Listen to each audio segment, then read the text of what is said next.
There's a brand new Tesla update 2024.26.7. Loads of new features, so let's talk about it.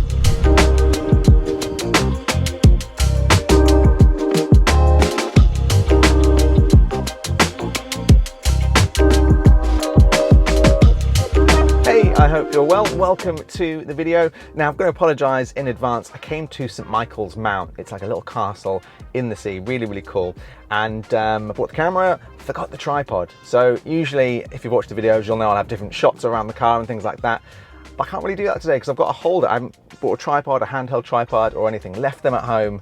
And it's a bit of a distance to go back and get it. So it's all going to be handheld, a little bit bodgy, but we'll get through it together. Some nice updates in this update and a few hidden ones that aren't in the release notes. So let's go through them one by one. So the first one is YouTube Music. If you're a YouTube Premium subscriber or you subscribe to YouTube Music in any other way, you can now get YouTube Music on your Tesla for the first time. Super handy. I do actually subscribe to YouTube Premium, so I haven't given the YouTube Music a go, but I think I might actually test it out. I am a bit of a Spotify fan. What do you prefer, Spotify, Amazon, YouTube? Let me know in the comments below. So one new little feature to autopilot. So if you have autopilot on and you have the green traffic chime set up, the car would ping and sort of tell you to go, but the car wouldn't actually move forward. That's changed a little bit. If there's a car in front of you, a lead car, they call it, and the lights go green and you're in autopilot, your car will now move automatically. You don't need to engage this yourself. So a nice little feature there for autopilot. It didn't come up in the menu there, but I found that one online. Let me know. Another new app, this time it's Amazon Music. So we have YouTube Music and Amazon Music in this update. I don't tend to use Amazon Music. I probably should because I subscribe to Prime, so I do get it free. I just find the music is a little limited in Amazon Music, but you know, we all have different apps that we like to use. So if you love Amazon Music, it's finally here on the Tesla. Now we are getting quite a few apps. I would like it if there was an app store on the Tesla or a better way to kind of delete and remove the apps if you never really want to use them. Is that something you would like to see as well? Let me know. But Amazon Music's here, YouTube Music's here. It's great that we now have all of these options because originally we only had Spotify. Next up, apparently there's supposed to be a new game, Castle Doombad. Now I've checked on my Tesla, I don't have it here. It's meant to be available in the UK. Do you see it in the arcade? It's called Castle Doombad. It's a 70s retro game. I don't see it, but let me know if you do. Next up, we have new parental controls with a pin available on your Tesla Model 3 or Model Y. So with the parental controls, you can now set up a pin and you can control things like your speed limit. You can also set a night curfew. So maybe if you let your kids drive your car and they drive it past 10 p.m, maybe you've set your curfew at 10 p.m, you're going to get a notification in your app that your car's being driven. I don't know if you can completely disable it. Sounds a bit odd, this one, but it's there if you want to use it.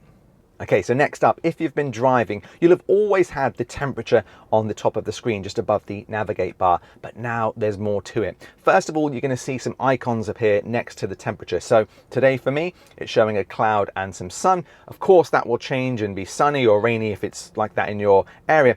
But the update here that a lot of people may miss is you can actually now touch this symbol and that's going to bring up your weather, just like an iPhone app or an Android app. You can swipe across and I can see what the weather's going to be like throughout the day here.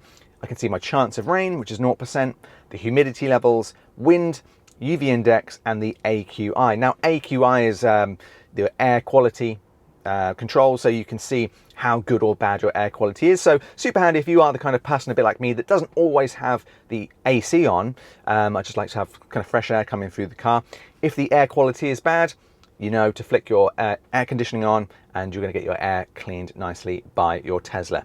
Next up, we have a brand new schedule menu within the app and within the car. This gives you great control over your preconditioning and over your charging as well. So this is super handy if you're on an energy tariff where it's cheaper to charge maybe midnight to 3 a.m. You can set that within the car and within the app and you get a bit better control than you used to get. New menu here, check this out. Really like this. This is one that we've all had to deal with at some time. If you go to a big airport, maybe like Manchester Airport or Heathrow, something like that, you will generally put in your navigation Heathrow Airport or Manchester Airport. But the problem is there's usually a lot of terminals. Terminal 1, Terminal 2, Terminal 3, there's the arrivals, departures. There's lots of different areas that you can actually go within that destination. Same with theme parks and shopping malls. Now you can choose a sub-destination. So you can choose Manchester Airport and then choose Terminal 3 as the sub-destination to make sure you get pinpoint accuracy of where you want your Tesla to end up on your journey. I really, really like this feature, and I think this is going to save a lot of hassle for a lot of people. Okay, so we now have another user interface update. This one I don't actually like. I'd like to get your thoughts on it, but they've changed the climate user interface. Before, when you would tap the climate, you'd be greeted with this screen and you would have buttons that you could press to change your climate control, your rear heated windscreen, things like that. They've actually gotten rid of the box around these icons. So I think it makes them just a little bit harder to see because they're just a shade of grey like the car in the background. It's not, don't get me wrong, it's not a huge problem, but I just think this design is worse than what we had previously. It just makes it a little bit harder to see that kind of user interface element, to tap that. But it's okay. One other element that's changed actually for climate control is if you have your fans set higher and you're on a phone call, it's going to reduce the fans to improve your phone call quality. So I think that's a nice feature. The user interface update, not a big fan of. Oh, and by the way, if you want to enable this, just go to your car settings, go to Bluetooth, and then you can see this little box here that says reduce fan speed during calls. Climate must be set to auto. Settings will be restored when the call ends. I think it's a feature worth having on. And just one other feature as well that was added in a previous update, but they now have average speed camera checks. Now this didn't seem to work for a few weeks, but over the last few days I've noticed it's working. When you go through an average speed camera zone, it will actually display the average speed you're currently doing and how many miles left you have in that average speed camera zone. So check that one out. I've got a little bit of footage of that one here. So I hope you enjoyed this video. I'm going to try and get a bit more in the Tesla and do some more road trip videos.